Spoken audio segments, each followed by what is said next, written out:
Nous allons voir un témoignage de ce que Dieu fait au milieu de nous. Amen.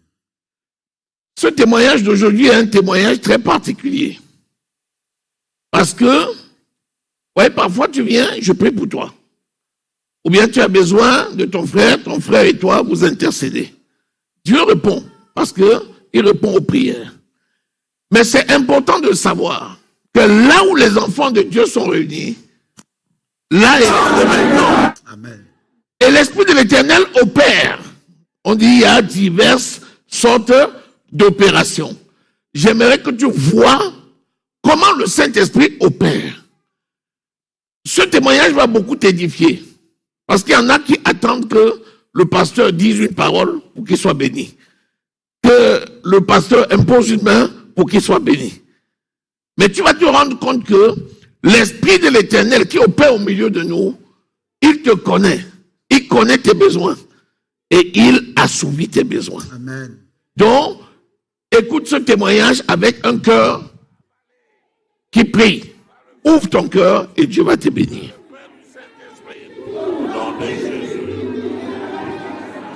Donc, attends. Regardez ce témoignage.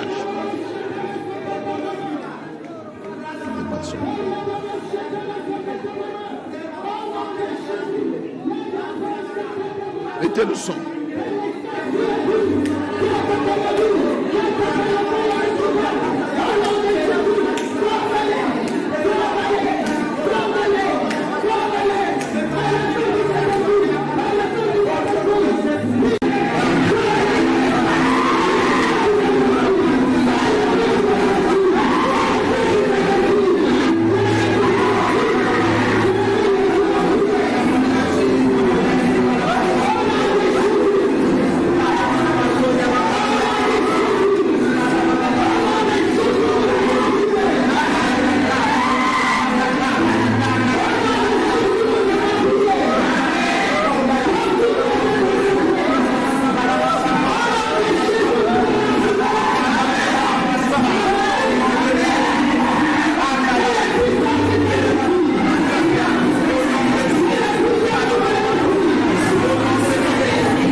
Maintenant, vomit toutes les substances sataniques, toutes les substances diaboliques.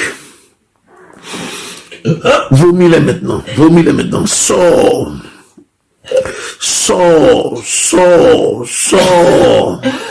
obligatoire. Allez, sois libéré maintenant, sois libéré. Lâche maintenant, lâche la colonne, lâche, sors. Tous les poisons, tout ce que tu as mangé sur la table de l'ennemi.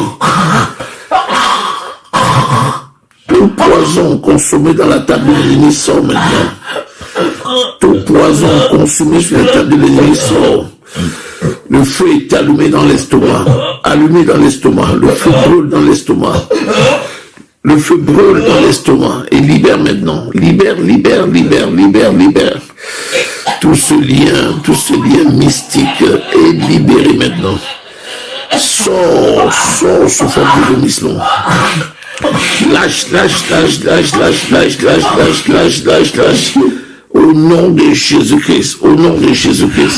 Au nom de Jésus-Christ. Oui, tout sort, tout lien satanique, tout lien mystique, les poisons, les substances qui avaient été données, tout ce que tu as mangé à la table de Satan, sors maintenant au nom de Jésus.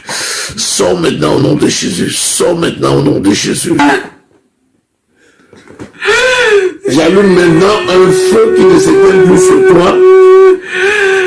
Et tout ce qui ne vient pas de mon Père dans la vie de Anna est consumé maintenant par le feu feu du Saint-Esprit.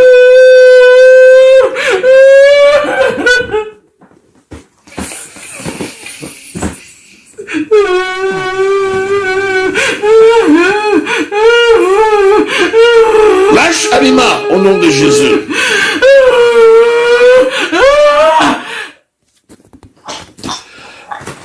Lâche Alima au nom de Jésus.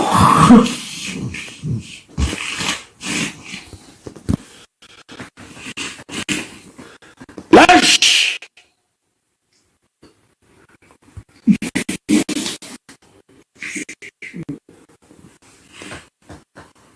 Alima est le temple du Saint-Esprit.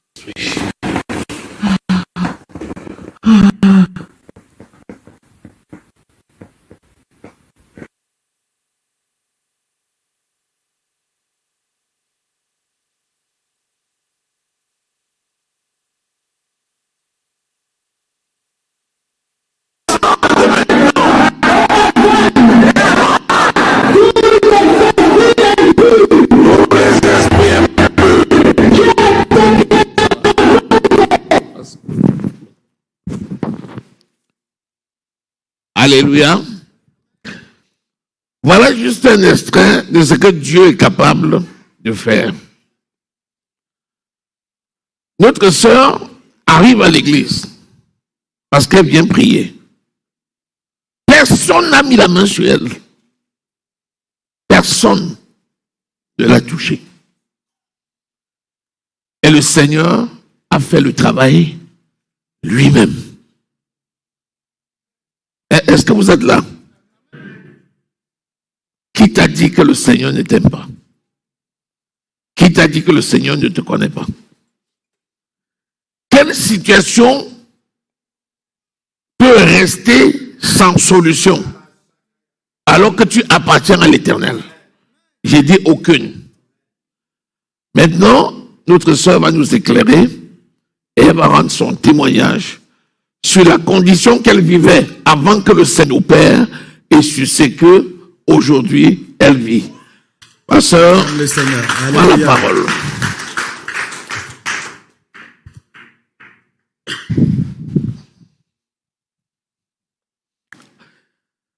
Parle-nous un peu de toi. Ah, depuis hier. Au nom de Jésus-Christ de Nazareth, je commande maintenant à tes cordes vocales d'être libérées. Lâche au nom de Jésus-Christ. Par la puissance du Saint-Esprit. Nom de Jésus-Christ de Nazareth. Nom de Jésus-Christ de Nazareth. Lâche ces cordes vocales. Lâche. Lâche. Lâche. Nom de Jésus-Christ. Feu du Saint-Esprit. Feu du Saint-Esprit. Nom de Jésus-Christ.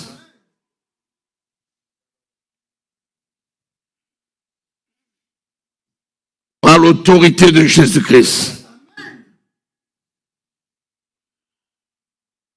Jésus-Christ a vaincu le diable par le sang coulé à la croix et par la parole du témoignage. Nom de Jésus-Christ de Nazareth. Je commande à tes cordes vocales maintenant de se libérer. Parle maintenant au nom de Jésus. Dans le nom de Jésus-Christ de Nazareth. Amen.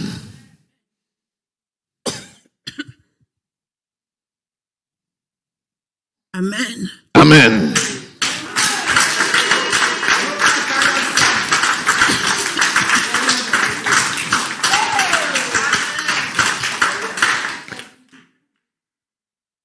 Alors, Je Nico. vais parler. Amen.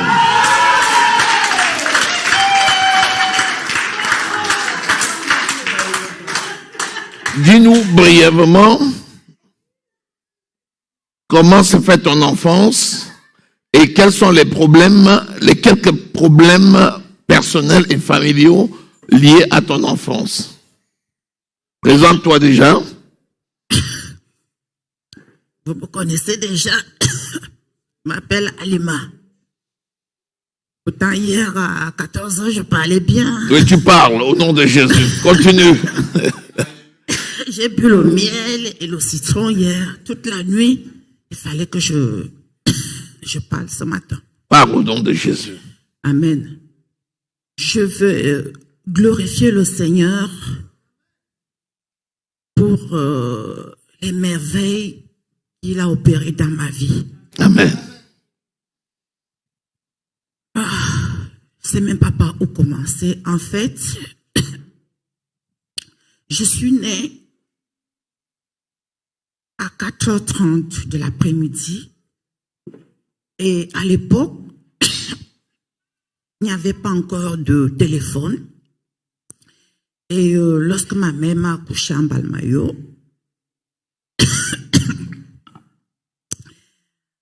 et un grand-père est mort le matin, le même jour. C'est-à-dire le frère à mon grand-père. Et ma mère a fait une lettre et il a donné un chauffeur de car qui faisait le transport. Donc le chauffeur de car est venu jeter la lettre là où il y avait le deuil. Et mon grand-père, c'est-à-dire le père à ma mère, a ouvert la lettre et il a vu que j'étais née. Et il a programmé devant tout le monde que mon frère qui est mort ce matin, il est revenu, même comme si une femme. Pour lui, pour tout le monde, c'était une bonne chose. Ok. Ma mère est sortie de l'hôpital, elle est rentrée au village. Et vous savez, à l'époque, lorsque le cordon ombilical n'est pas encore tombé, l'enfant ne sort pas, ne voit pas le dehors en fait. Et le jour que mon cordon est tombé, selon ce que ma mère me dit, mon grand-père m'a pris, il allait derrière la maison, faire je ne sais quoi. Et il m'a ramené. Donc, ce qui fait que durant ma tendre enfance, je m'étais toujours comportée comme un homme. Et lorsque, à l'âge de majorité, quand j'ai commencé à être femme, je remarque que ma famille est d'une pauvreté extrême. Et là, j'ai commencé à avoir des idées de sortir ma famille de la pauvreté. Donc, ce qui fait qu'à l'époque, j'ai même abandonné les études. Il fallait à tout prix prendre les choses en main, peu importe les moyens que je pouvais utiliser pour avoir des moyens, pour avoir de l'argent et sortir ma famille de cette pauvreté. À l'époque, je pouvais... allez, je vais être bref. Lorsque j'ai eu mes 20 ans, j'ai eu mon fils, je pouvais gérer 3 ou 4 hommes. Et je n'avais aucun sentiment.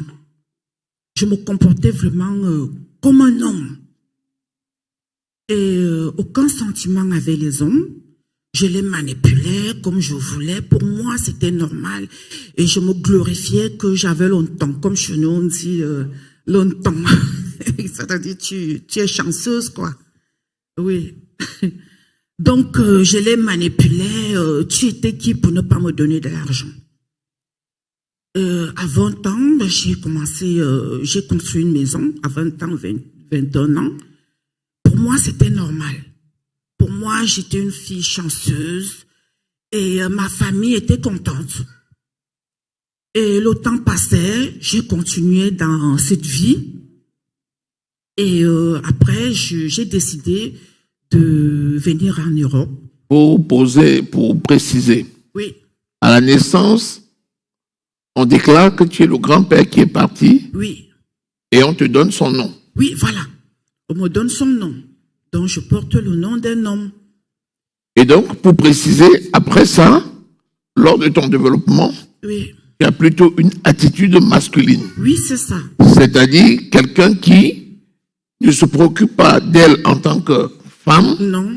mais cherche seulement ce qu'il faut pour prendre soin de la famille, Oh, voilà. comme un chef de famille ferait. Oui, et ça a toujours été ça. Ça a toujours, pour moi, c'était normal. Tout le monde était content. Tout le monde comptait sur moi. Et voilà, je suis venue en Europe toujours avec cette idée. Toujours avec cette idée. Et je ne sais pas si c'est la chance ou la malchance. J'avais toujours des gens qui avaient beaucoup d'argent. Mais le problème, c'est que je n'avais aucun sentiment. Voilà, aucun sentiment. Il fallait, je voyais que ton portefeuille, je voyais que ton compte bancaire. Et avec cet argent, je payais les études à mes frères et sœurs. Et voilà. Mais à un moment donné, je priais, mais ce n'était pas ça. Pendant que tu avais ce comportement, Oui, tu te comportais comme un chef de famille. oui. Et pourtant, je n'étais pas l'aîné. Et pourtant, tu n'étais pas l'aîné et tu n'étais pas l'homme. Mais tu te comportais comme tel. Oui.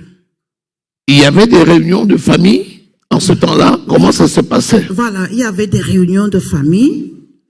Alors, avant que je vienne en Europe, il y a eu une assise familiale. Donc, ce qui fait que on me faisait des bains avec des écorces pour mieux escroquer, voilà, pour avoir plus de chance et continuer dans ça, quoi.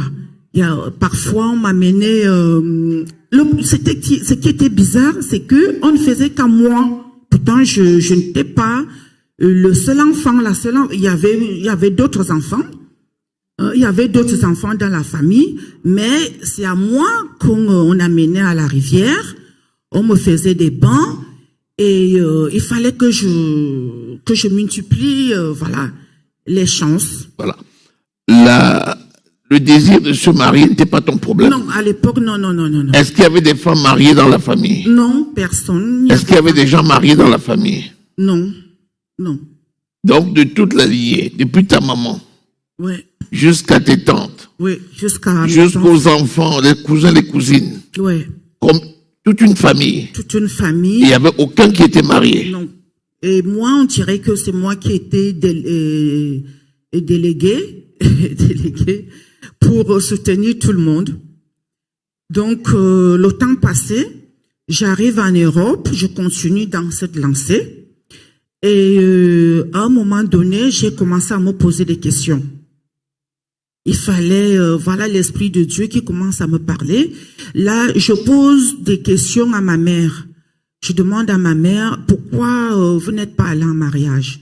Elle me dit, pourquoi tu me poses cette question? On n'est pas bien comme ça, tu n'es pas bien comme ça. Je dis, mais même ma marraine, il faut que je lui pose des questions. C'est elle quand même ma mère spirituelle. Vous devez connaître quelque chose qui s'est passé à l'époque parce que c'est pas normal. C'est pas normal que tu sois pas là en mariage, ni ta sœur et tout. Elle me dit, de toute façon, ça n'a pas d'importance. Tu n'es pas bien comme ça? Je dis, mais non, je ne pense pas, je ne me sens pas à l'aise. Je sens que j'ai fait du mal aux gens. Elle me dit, par rapport à quoi tu as fait du mal aux gens? Je dis, mais je n'ai jamais aimé personne. Je n'ai jamais aimé personne, mais il faut... Qu'est-ce qui se passe? Qu'est-ce qui s'est passé? Raconte-moi. Ma mère ne voulait vraiment pas aborder ce sujet, mais j'ai commencé à insister. J'ai dit, mais qu'est-ce qui s'est passé? Tu dois quand même connaître, parce que c'est pas normal. Elle me dit, elle ne voulait pas que j'aborde ce sujet. Pour elle, il fallait que je continue comme ça parce qu'ils étaient bien par rapport à moi. Bien. Autrefois, tu n'avais pas ce sentiment. Non. C'est-à-dire le remords. Ce n'était pas ton problème. Non. Tu étais pragmatique dans tes œuvres. Et voilà que désormais, tu commences à te poser des questions. Pourquoi je suis comme ça? Voilà. Donc, il y a une certaine prise de conscience. Oui. Alors que, qu'est-ce qui a provoqué? Vous voyez, Dieu a a mis dans le cœur de l'homme la pensée de l'éternité. Et le plan de Dieu pour tous les hommes, c'est que tous parviennent à la connaissance de la vérité et soient sauvés. Donc, nous comprenons là que Dieu intervient lui-même avec un seul dessein, l'aider à faire un chemin pour s'en sortir. À cette époque-là, quand tu n'avais pas le cœur au remords, tu faisais juste ce que tu avais à faire. Oui. Comment se passaient tes nuits? Parce que la nuit, c'est un moment particulier dans la vie de quelqu'un. Qu'est-ce que tu voyais dans tes rêves? Comment se passaient tes nuits? Alors, mes nuits n'étaient pas calmes. Je faisais des rêves. Tantôt, je voyais un poisson, c'est-à-dire une partie poisson, et l'autre partie un être humain. Et je vivais ça tout le temps. Je mangeais dans les rêves. Et parfois, même j'avais des rapports sexuels pendant les rêves. Ce qui fait que l'homme ne me disait rien. Oui, l'homme ne me disait rien parce que je prenais l'homme comme un objet en fait. Je voyais que son portefeuille. Voilà, je pouvais gérer 3 hommes. Pour moi, c'était normal. Vous voyez, donc il y avait des maris de nuit qui étaient venus au travers de ces bains qui se faisaient, et ces esprits-là venaient occuper la place et la priver de tout sentiment et de toute relation qui peut construire une vie de couple et une vie de famille. C'est ça. Et c'est donc dans cet esprit-là, avec tous ces esprits-là, que tu as grandi jusqu'à arriver en France. Oui. Et donc, une fois ici, il y a un sentiment qui t'envahit.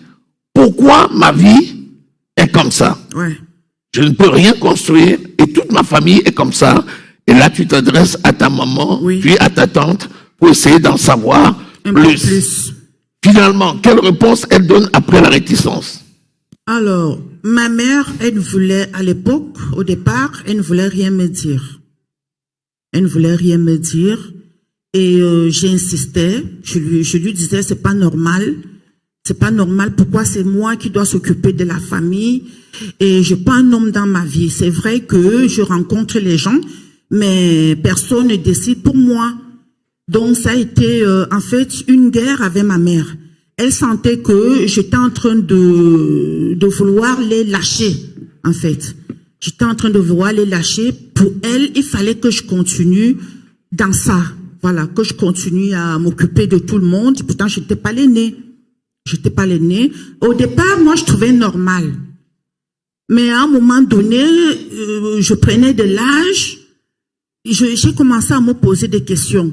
Maintenant que tu t'en préoccupes, tu commences à chercher des solutions. Voilà. Je commence à chercher des solutions. Quelles sont les solutions que tu as cherchées pour essayer de remédier à cette condition?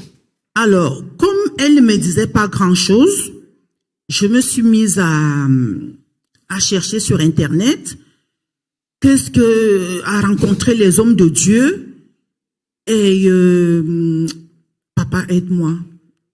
Oui.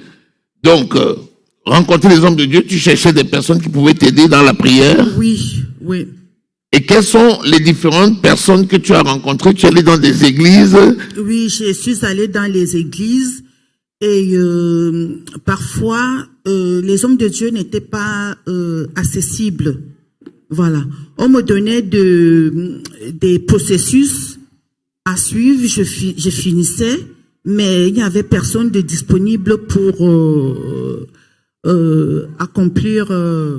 pour aider à s'en sortir. Voilà, pour m'aider à s'en sortir. Et par la prière, tu n'as trouvé personne qui pouvait te soutenir dans la prière? Je savais qu'il y avait quelque chose d'anormal qui se passait dans ma vie. Personne ne décidait, aucun homme ne décidait pour moi. Mais moi, gérer 3 hommes, ça me donnait de l'argent pour aider les autres. C'était une bonne œuvre pour pour la famille. Mais tu allais à l'église. Oui, j'allais à l'église. Alors, qu'est-ce qui se passait à l'église en ce temps-là, alors que tu fréquentais l'église? Quelles sont les solutions que tu as essayé de trouver à l'église en ce temps-là? Parce que c'est important de savoir, plus que les personnes qui ont les mêmes problématiques sont à la recherche des solutions. Quelles sont les solutions auxquelles tu t'es confondu pour essayer de résoudre ça? Pour essayer de résoudre ça, bon, c'est vrai que je faisais des neuvaines, et je suis allée sur Internet pour vouloir rencontrer des hommes de Dieu, et personne n'était disponible pour moi. Tu as utilisé des livres de prière toutes faites. Mes livres de prière, rien. Tu as bâti des hôtels.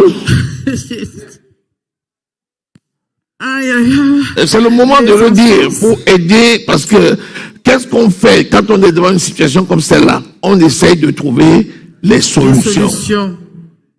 Parfois, je me sentais découragée. Je savais qu'il fallait faire quelque chose.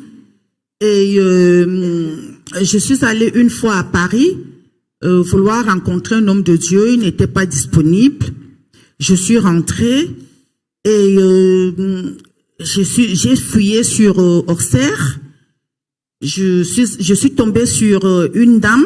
Lorsque je lui parlais de moi, elle était perdue. C'était une Française. Elle était perdue. Dans une église à Auxerre? Oui, dans une église à Auxerre. Elle était perdue, elle ne comprenait pas trop. Lorsque je lui parlais de moi, elle ne comprenait pas trop. Et finalement, je l'ai zappée. J'ai continué avec mon chapelet. Et je voyais que le chapelet ne réglait pas mon problème. Et puis, un jour, je vais chez le Pakistanais. Je rencontre la sœur qui était en train de parler. Quelle sœur? La sœur Flore. Oui. Je l'entends parler au téléphone de Dieu et tout. Alors, comme à l'époque, la crise sanitaire chauffait, il fallait un certain nombre de personnes dans le magasin. Et on m'a chassé. Je voulais lui parler et puis, bon, il y avait plus de personnes dans le magasin, je suis sortie. Bon, après, parce que je voulais qu'elle me parle, parce que je l'ai entendu parler. Parler de Dieu, et tu voulais qu'elle te parle. Voilà, je voulais qu'elle me parle, et puis bon, après. Mais une fois à l'extérieur, quelque chose t'a fait partir. Voilà, je suis partie. Je suis restée dans mes recherches. Je savais qu'il y avait quelque chose qui n'allait pas, ce n'était pas facile, parce que c'est une longue histoire et douloureuse. Et après, un jour, on se rencontre à la Sécu. Je dis, ah, enfin. Tu rencontres à nouveau la sœur Flore à la Sécu. Je la rencontre à la Sécu, je dis, ah, enfin. Après, je vais vers elle. Elle s'est sentie, elle s'est mise disposée pour moi. Elle s'est rendue disponible. Elle s'est rendue disponible. Je lui ai parlé, elle m'a passé son numéro. Et puis, le même jour, je l'ai appelée. On s'est échangé et tout. Et puis, elle m'a donné les programmes d'ici. Je sentais en moi, c'était comme un aimant. Je savais que je prie Dieu, mais j'avais besoin de autre chose un peu plus fort, quoi. Bon, je priais le chapelet, je faisais les jeûnes. La nuit même que je prie le chapelet, c'est la nuit là que j'ai les couches de nuit. Je savais que il y avait quelque chose. Je priais, mais il n'y avait pas de puissance. J'avais besoin de quelque chose. Vous voyez, ma voix revient, mon papa. Oui. Acclamons Jésus, acclamons Jésus. Acclamons Jésus. Plus je parle, plus ma voix... Oui, c'est le Seigneur qui travaille. Oui. Alléluia. C'est Jésus qui fait le travail. Je priais, mais est-ce que tu peux mieux faire pour Jésus, non? Tu peux mieux faire pour Jésus, quand même. Alléluia. C'est une grâce excellente que de voir le Seigneur à l'œuvre sous tes yeux. Oui. Jésus n'est pas loin. La parole est près de toi, dans ta bouche et dans ton cœur. Elle marche. Tu es témoin d'un miracle sous tes yeux. Si quelqu'un est élevé dans sa foi, lève la main. Acclame Jésus maintenant. Acclame Jésus. Acclame Jésus. Amen. Amen. Alors, elle a fait l'œuvre de l'évangéliste. Donc, elle m'a parlé de Dieu, elle m'a parlé, c'est ce que je recherchais en fait, je recherchais quelqu'un, parce que avec chez les catholiques, c'est quand même la routine, le chapelet, parfois je dormais avec le chapelet en main comme ça, mais quand le mari de nuit vient faire son travail, il ne regardait même pas que j'ai le chapelet. Voilà. Et ça m'énervait parce que lorsque j'avais ces couches de nuit, je dors avec le chapelet, mais c'est pas possible. Comment il peut me réussir? C'est pas possible. Je savais qu'il y avait quelque chose, il fallait faire autre chose, avoir un autre moyen plus fort que le chapelet. Donc, voilà, ma sœur m'a amenée. Je suis venue et j'ai d'abord observé, j'ai vu comment ça se passait, je me suis sentie à l'aise. C'est comme si mon esprit m'a dit, enfin, tu es arrivé là où il fallait, quoi. Je me suis sentie à l'aise, je me suis sentie libre, sans être délivrée, mais je me suis sentie libre. Et j'ai continué, et puis je suis arrivée, j'étais assise là, j'observais comment ça se passait, et j'écoutais mon instinct. Je me suis dit, je me sens bien ici, je pense que je suis arrivée à un bon endroit. Vous voyez? Elle dit qu'elle écoutait son instinct, mais c'est pas l'instinct. Tu écoutais ta conscience. Ouais. Parce que c'est au niveau du règne animal que c'est l'instinct. Les animaux ont un corps et une âme avec des instincts grégaires. Mais les humains ont un corps, une âme et un esprit. Et chez toi, c'est la conviction. Ouais. Chez toi, c'est l'intuition. Chez toi, c'est la conscience. Alors que chez l'animal, c'est l'instinct.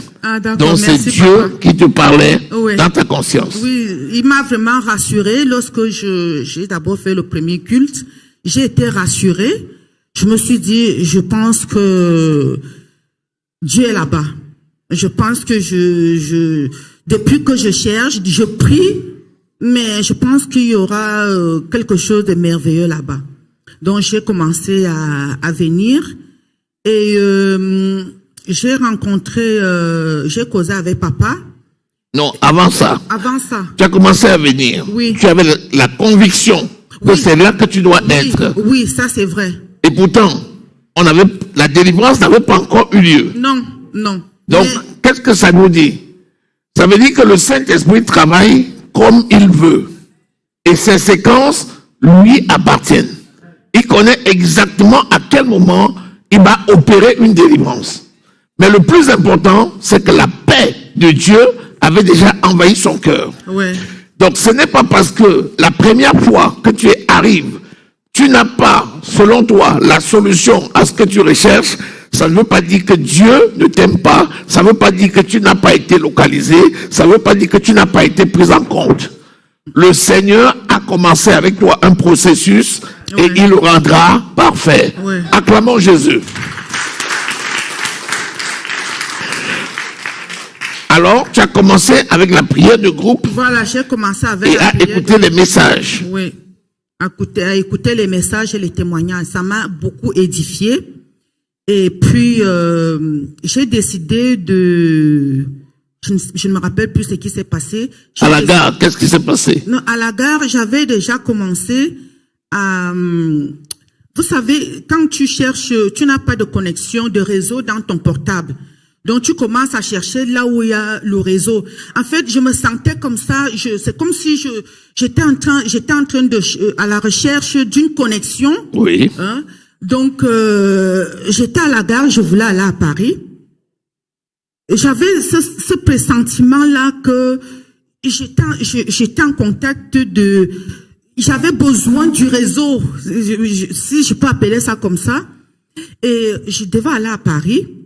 J'arrive à la gare J'avais déjà reçu l'enseignement de papa. J'arrive à la gare et je trouve qu'il n'y a pas de train. Bon, je prends place, je dis, bon, j'ai tout mon temps. Et je prends je mets aux oreilles, je me mets à écouter l'enseignement de papa. Ok. C'est vrai que j'avais quand même trop de rancœur dans mon cœur par rapport à la famille, parce que j'ai ressenti, c'est comme si j'avais ce pressentiment, ce ressenti-là, que j'étais utilisée par la famille. Parce que tout ce que je faisais, je ne le faisais vraiment pas. Pour moi, il fallait satisfaire les autres. Et ça me mettait mal à l'aise. Lorsque j'ai commencé à prendre conscience, j'ai commencé à faire ce combat. Mais je ne savais même pas comment faire, mais je savais que ce que je faisais n'était pas bien. Voilà. Donc, j'étais déjà connectée, cet esprit. Et puis, je prends place à la gare. Le premier train, le second train était vers 13h et poussière. Je suis sortie prendre à manger. J'ai mis mes écouteurs aux oreilles. Je me mets à écouter l'enseignement de papa. J'écoute, il y avait les gens qui étaient assis là. Et puis, je commence à sentir les vibrations. Je dis, mais, je commence comme ça. Je fais ça. Je veux retenir mon pied. Ça, non. Je me mets à regarder, il y avait des gens qui étaient assis à côté de lui. Mais là, je commence à mettre les gens mal à l'aise.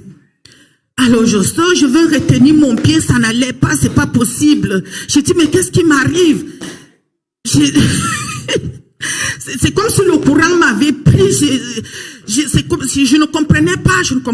J'ai tapé mon pied par terre et j'appelle une sœur. Je lui dis, ma sœur, il y a quelque chose qui ne va pas. Quelque chose m'arrive. Elle me dit, qu'est-ce qui t'arrive? Je me mets à expliquer la situation. Elle me dit, ben, appelle cet homme de Dieu. J'ai dit, j'étais en train d'écouter l'enseignement d'un homme de Dieu. J'ai dit, je n'ai pas son numéro. Et je n'ai pas son numéro. Qu'est-ce que je dois faire? Mes chers frères et sœurs, c'est comme si on m'a branché, on a branché le courant sur une prise. La connexion m'a prise, mais j'ai commencé à faire des 100 pas devant la gare. Je montais, je descendais le sac à main que j'avais. Je ne sais pas comment, je l'ai mis de côté là-bas, au coin. Et j'avais peur que les va-et-vient que je fais, que ça attire l'attention des gens, vont me prendre pour une folle. Je voulais me retenir comme ça, il n'y avait pas moyen. J'ai levé mes mains, j'étais à la gare comme, j'ai dit, mais j'essayais de me retenir, il n'y avait pas moyen. J'étais là, je faisais comme ça, les va-et-vient. Et après, pendant mes va-et-vient, voilà, je continuais, parce que j'avais les écouteurs, je ne les enlevais pas. J'avais les écouteurs, j'entendais la voix de papa. Mais pendant mes va-et-vient, normalement, les écouteurs pouvaient sortir de mes oreilles. Mais c'était là. C'est resté, mais j'étais là, je ne comprenais rien, j'étais endiablée, j'ai fait peut-être 20 tours devant la gare, vous voyez, devant la gare, il y a du monde, mais personne ne s'occupait de moi. Je faisais, mon sac à main était de l'autre côté là-bas, je faisais les va-et-vient, après j'ai commencé, je me rappelle bien, j'ai commencé à pardonner. Je me suis dit, je ne sais pas, mais je me rappelle quand même que j'ai commencé à pardonner aux gens qui m'ont offensé. Voilà. J'ai commencé à parler, je dis je pardonne tel. Et après, ça s'est calmé. Ça s'est calmé. Alléluia. Acclame Jésus. Acclame Jésus. Ah là là là là. Tes applaudissements me dérangent ce matin. Acclame le roi des rois et le Seigneur des seigneurs. Amen. 1 Corinthiens au chapitre 12 dit, il y a diversité de dons, mais le même esprit. Il y a diversité de ministères, mais le même Seigneur. Et il y a diversité d'opérations, car l'Esprit opère tout en tous. Le Saint-Esprit opérait ce jour-là par ce mode d'opération. parce qu'elle était connectée et elle écoutait la parole, le Saint-Esprit révèle la parole. Et l'onction se manifeste lorsqu'on est au contact de la parole. L'onction qui accompagne la parole s'est manifestée. Ce qui est remarquable, c'est que le Saint-Esprit prenait soin d'elle. Personne ne pouvait mettre la main sur elle. Ça n'attirait l'attention de personne. Et personne ne pouvait s'en préoccuper. Devant une gare. Hein. Le Saint-Esprit te met dans une bulle. Et il opère. Voilà comment cela a débouché les Karamandarabasata. Deko. Shekabrama. Nom de Jésus-Christ. Le Saint-Esprit opère. Par exemple, là, elle est en train d'aller encore plus loin. L'Esprit est en train d'opérer. Les anges de l'Éternel font le boulot pour l'amener de gloire en gloire. Au nom de Jésus-Christ. Amen. Acclame Jésus. Acclame Jésus. Alléluia. C'est la même onction qui est en train d'opérer. Parce que le Saint-Esprit n'est pas venu pour partir. L'onction, c'est la mesure de l'Esprit qui t'accompagne pour opérer un prodige, le plan de Dieu dans un domaine précis, à un moment précis et dans un lieu précis. Et c'est ce que le Saint-Esprit est en train de faire. Je te donne rendez-vous dans quelques années. Hey! Je te dis, tu vas dire, j'avais vu cette affaire-là. Le patron, c'est qui? Et c'est lui qui opère. Alors, après ça, tu viens au culte. Oui, après ça, je viens au culte. C'est comme si, de toute façon, j'étais déjà connecté par le Saint-Esprit. Et avant que je vienne, j'ai commencé à me séparer de ma famille. Pour eux, ils trouvaient anormal que je prenne certaines décisions. Parce que j'étais vraiment sous l'emprise de la famille. Voilà, ils ne comprenaient plus. J'ai commencé à prendre certaines décisions. Parce que j'ai construit jeune. Parce que pour moi, pour eux, c'était normal. Pour eux, c'était normal parce que jeune, j'ai eu à réaliser parce que j'étais utilisée. Je peux appeler ça comme ça. Et voilà. Pour eux, j'étais une fille chanceuse que à mon âge, j'ai déjà eu à réaliser. Or, c'est pour eux, ce que j'ai eu à réaliser, ça leur appartenait. Du coup, le Saint-Esprit étant venu, oui. Tu as commencé à t'affranchir de cette tutelle-là. Voilà, ils ne comprenaient pas. Ils ne comprenaient pas que je prenais les décisions. Bon, voilà, il faut partir, il faut libérer, c'est pas possible. Ça, ils ne comprenaient pas. Oui. Parce qu'ils disaient que peut-être quelqu'un m'a conseillé. Parce que moi, je vivais que pour eux. Tout ce que j'avais leur appartenait. Et du coup, tu as commencé à vivre pour Christ. Voilà. Donc, j'ai commencé, ils ne comprenaient pas. Peut-être c'est quelqu'un qui me conseille, qui me conseille, qui me donne des conseils contre eux et tout. J'ai fait partie tout le monde. J'ai fait partie tout le monde. Je me suis dit, il faut partir, c'est bon là. Trop, c'est trop. Ce n'est pas possible que je porte toute la famille sur les épaules. Comment j'ai même fait pour rien? Ça dit, je revoyais ma vie d'avant. Je n'avais aucun sentiment. Je me voyais sale. Je me voyais sale parce que lorsque j'étais avec quelqu'un, je ne voyais que je faisais des plans pour escroquer de l'argent aux hommes, pour la famille, tout ça là. Je me sentais sale, quoi. Je me sentais sale. Et pour moi, ce n'était pas normal. Il fallait que je change cette façon de vivre. Pour eux, c'était normal. À l'époque, je trouvais que c'était normal. Mais je pense qu'il était déjà temps. Il était déjà temps. Voilà, il était déjà temps. Eux-mêmes, ils ne comprenaient pas. Ma famille ne comprenait pas. Peut-être c'est quelqu'un qui me conseillait. Ton état, ton âme avait déjà pris conscience Ouais. et les bonnes pensées avaient remplacé les mauvaises pensées. Les émotions que tu avais étaient les favorables, ça avait remplacé les émotions négatives. Ouais. Et là, l'âme était donc déjà en adéquation avec l'esprit et la loi de la majorité veut que quand l'âme est disposée, associée à l'esprit, et domine sur le corps. Et là, tu passes dans une autre dimension et c'est ce qui s'est passé. C'est ça. Alors, l'opération du Saint-Esprit ici ce dimanche-là, quand tu arrives, qu'est-ce qui s'est passé? Alors, j'arrive. Bon, avant ça, papa, j'avais déjà fait un jeûne de 3 jours d'Esther. Je sentais que ma délivrance était proche. Elle était là. Voilà. J'ai pris 3 jours de jeûne. Et pendant les 3 jours de jeûne, le 3e jour, papa, j'ai vécu quelque chose chez moi. Et j'ai fini de... J'avais quelque chose... J'ai senti une bête dans mon ventre. Une bête dans mon ventre le 3e jour. J'ai fini de prier à minuit. Et je me suis sentie mal. C'est comme si j'allais perdre connaissance et tout. Et il y avait une chose, quelque chose dans mon ventre. Je tenais ça comme ça. Et après, j'ai commencé à prier. C'était physiquement ou dans les rêves? Non, c'était... Physiquement. Physiquement. Oui, vas-y. Physiquement.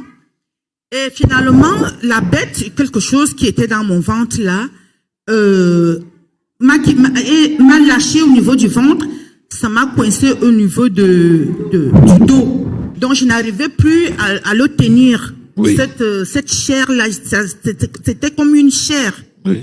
Ça m'a lâché ici parce que je ne pouvais pas très bien. Derrière, oui. Et je me suis mise à prier.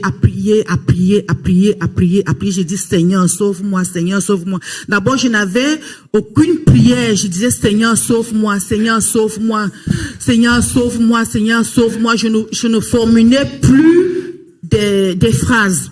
Bref, je me suis calmée. J'ai failli même sortir. L'autre esprit m'a dit, non, ne va pas dehors, reste là. J'étais mal. Et finalement, je suis venue à l'église, j'étais bien connectée. Qui t'avait conseillé de faire le jeûne? Moi-même. Moi-même. Écoutez bien. Le jeûne d'Esther, pour ceux qui ne connaissent pas, c'est faire 3 jours de jeûne à sec, sans manger, sans boire. Des jeûnes comme ça, c'est pas parce que quelqu'un t'a dit de jeûner que tu dois jeûner. Mais quand c'est l'esprit qui te convainc de le faire, ça se fait facilement. Ouais. L'esprit te soutient. Et au cours de ce jeûne-là, son esprit était préparé pour que son corps soit libéré. Ouais. Et donc, au terme de ces 3 jours de jeûne, elle vit cette expérience physique avant de venir à l'église le dimanche. Ouais. À ton arrivée ici le dimanche, qu'est-ce qui se passe? À mon arrivée, j'ai même failli ne pas venir, papa. Il y avait un autre cœur, parce qu'on a 2 cœurs, il y a un cœur qui me disait, n'y va pas. On n'a pas 2 cœurs. Je ne sais pas comment je peux dire. Il y a la conscience. Il y a la conscience. C'est-à-dire la voix de ton esprit qui te disait, vas-y. Et il y a la voix de l'ennemi qui te disait, n'y va pas. Ouais.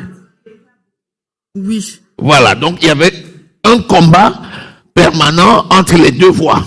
Oui. Amen. Amen. C'est ça qu'on appelle la bataille de l'âme. La bataille de l'âme. Oui. Et quand il y a bataille de l'âme, il faut impérativement que tu sois vainqueur. Heureusement que le Saint-Esprit nous aide à être vainqueur dans les batailles de l'âme. Ensuite. Donc, je me suis efforcée. Je n'avais pas le carburant dans ma voiture, papa. J'ai failli. Je me suis dit, mais j'ai pas de carburant. J'ai quand même pris le bidon. Je suis allée à Attaque prendre le carburant. Et je suis venue mettre dans la voiture. Et je suis arrivée. Mais sincèrement, j'ai failli, je suis arrivée là, j'ai failli faire demi-tour. J'ai failli faire demi-tour. Le même esprit lui disait, n'y va pas. Le même esprit dit, n'entre pas. Et pourtant, l'Esprit de Dieu est là pour la soutenir et elle est entrée. Ouais. Acclame Jésus. Je me suis dit, mais tu es déjà arrivé ici, pourquoi tu veux faire demi-tour? Et après, je suis rentrée. Voilà, j'ai pris place. Ceux qui étaient là ont vu ce qui s'est passé. Et voilà, quand la main de Dieu, quand Dieu met la main sur toi, il ne l'enlève pas. Donc, je me suis sentie vraiment, je pense que je suis arrivée à un endroit qu'il me fallait. Parce que j'ai vécu dans l'ignorance, mais il y avait quelque chose qui me disait dans mon âme que il me faut un endroit vraiment comme celui-ci. Et je me suis sentie à l'aise. Le premier jour que je suis arrivée ici. Vous avez vu, entre le moment où elle est entrée jusqu'au moment de sa délivrance, il y a quelque chose qui a été effacé. Ça veut dire que le processus de sa délivrance, tout ce qui s'est passé ici, c'est pas la suite qu'on lui a dit. Pourquoi?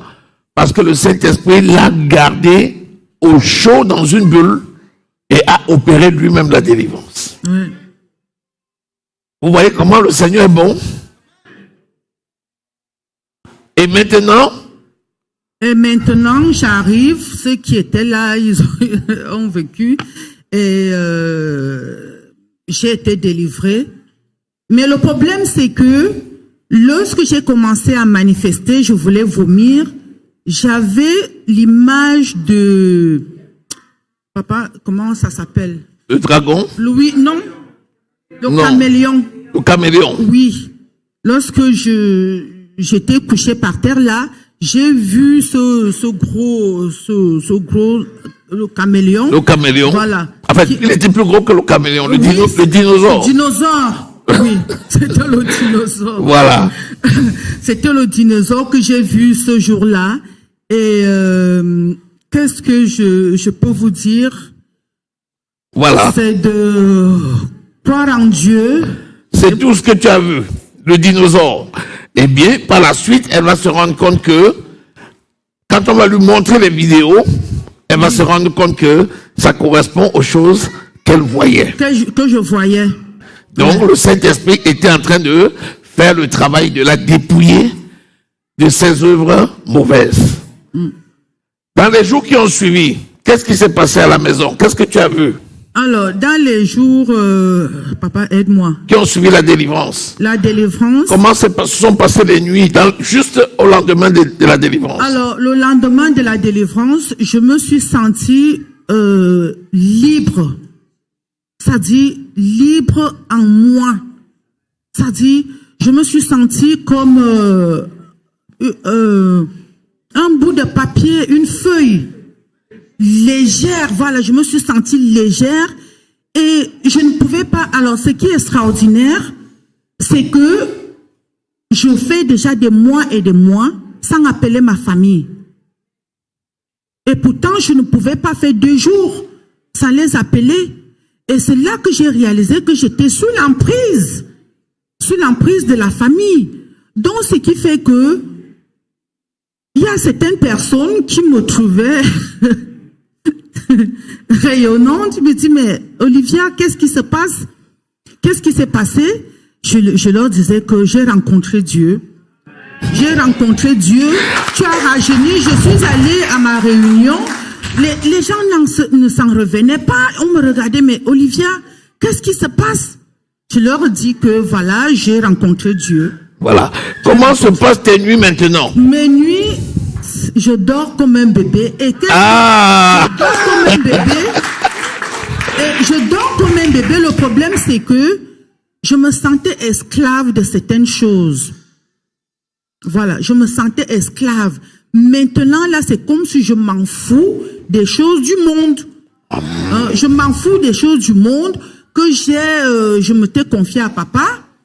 Je m'en fous maintenant de l'homme, parce que je me disais que c'est l'homme qui peut me donner la vie. Je m'accrochais, j'étais comme son esclave, quoi. Maintenant, je me sens libre.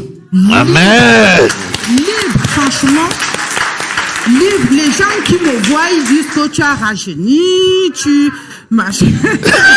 J'ai la paix du cœur et ma famille ne me manque pas.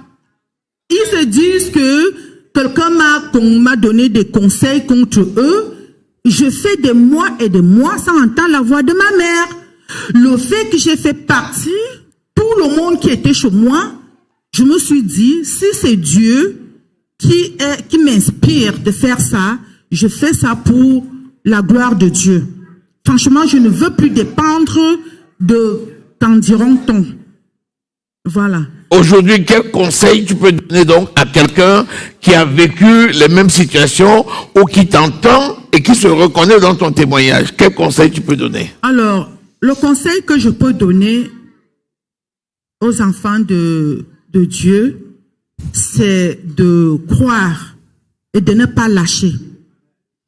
Il faut croire parce que j'ai traversé des moments où je me sentais vraiment esclave. Je croyais faire du bien, c'est-à-dire lorsque je faisais plaisir aux autres, pour moi, c'était bien. Mais lorsque j'ai réalisé que ce n'était pas normal, voilà, j'étais exploitée, je croyais faire du bien, et lorsque Dieu met sa main sur toi, franchement, il n'y a rien de tel. Il n'y a rien de tel. Croyons en Dieu, accrochons-nous, et il va faire le reste. Acclamons l'Éternel notre Dieu. Il va faire le reste. Donc, vous avez écouté ce témoignage, vous avez vu ce qui s'est passé, vous avez vu comment l'ennemi a voulu empêcher le témoignage, mais vous avez vu comment le Seigneur Jésus l'a délivré en direct. Vous avez vu aujourd'hui comment le Seigneur prend soin de sa servante. Donc, si toi aussi, tu es dans une situation similaire, mets la confiance dans le Seigneur et il ne t'abandonnera pas. Donc, fais de l'Éternel tes délices et il te donnera toujours ce que ton cœur désire. Amen. Maintenant que tu es délivré, marche selon la parole de Dieu. Oui, papa. Et demeure attaché au Seigneur et fais la volonté de Dieu. Prends soin de ton âme et gagne des batailles de l'âme tous les jours de ta vie. Au nom de Jésus-Christ. Amen. Amen. Acclamons l'Éternel notre Dieu. Amen. Merci.